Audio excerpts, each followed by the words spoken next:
there was this guy I hung out with early on, you know, when I was younger, and his name was Richard Hillman, and he's still around, and he's still a great buddy of mine. But Richard and I had many adventures, and one adventure we had was at this bar, and it was packed, and I don't really don't remember what was happening, but I remember the bar was packed, and it was like a cowboy bar, and somebody had done something to Richard, and he was upset, and so there was definitely going to be a fight. So Richard comes up to me, and he has a beer in his hand, a glass, of beer, and he looked at me, and he said, "When this glass hits that wall, we're all going to start fighting." $100 bill, take 3. 1, 2, 1.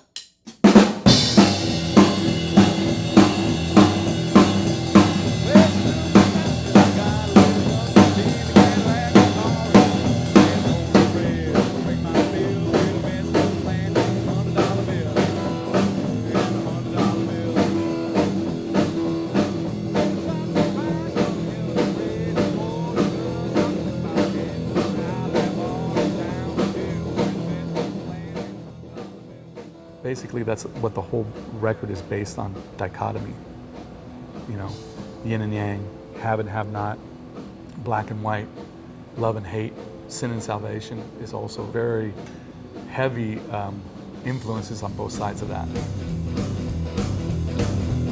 Found some pills in the glove box with some cash that I'd buy some plans and a little bit of gas. I got real itchy, I couldn't sit still. Messed up plan in $100 bill. Got a messed up plan in $100 bill. It's about going out and just getting ripped and really to kind of just, all bets are off, you know?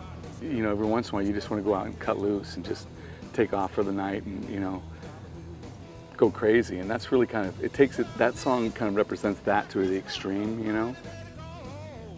If you got a $100 bill, you know, and the guy just goes crazy and goes nuts, and it kind of turns, it kind of evolves into chaos and you get in a lot of trouble and all that stuff.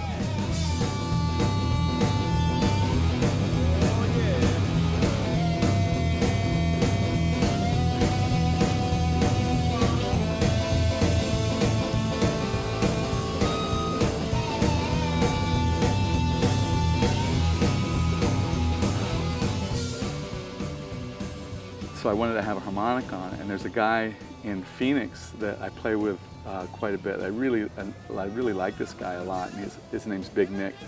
The way that Big Nick plays harmonica is that he does these really long, sustaining notes instead of like the real fast harmonica, which I really didn't think would fit really good with this. Man, he got this really killer tone, and then we just had the amp turned up really loud, and you know, we were getting feedback. He's like, you know, should I pull that? I go, no, leave it in. And so there's a bunch of feedback and stuff, because I wanted it to just be, again, as a spirit with the song, to be uncontrolled, you know, that type of a thing.